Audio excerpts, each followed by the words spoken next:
Good afternoon. I'm Sharon Min Chow coming to you from home. You might have seen the police escort this morning for fallen HPD officer Jason Knox as his body was taken to a local funeral home. He had been a friend to several of us here at KHOU. Janelle Fort shows us the salute. It's a somber day for the Houston Police Department. This morning, commanders and officers packed the front of the Harris County Institute of Forensic Sciences to lead a procession for one of their own. Tactical Flight Officer Jason Knox died Saturday morning.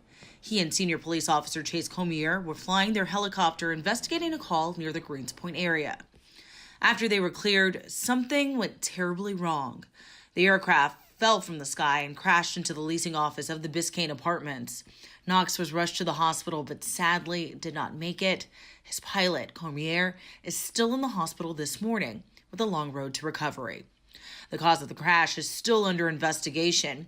For the approximately 14-mile journey to Pat H. Foley and Company funeral home, dozens of HPD cruisers lined the road, lights flashing for their fallen brother in blue.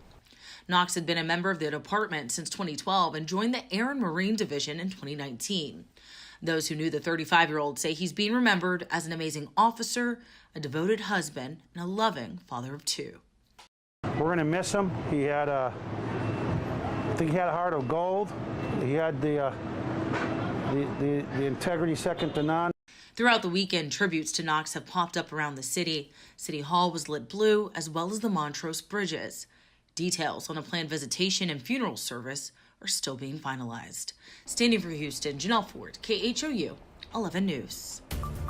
Jason's father, Mike Knox, now a Houston City Councilman, was also an HPD patrol officer. Mike writing about his son, where there is great love, there is also great loss.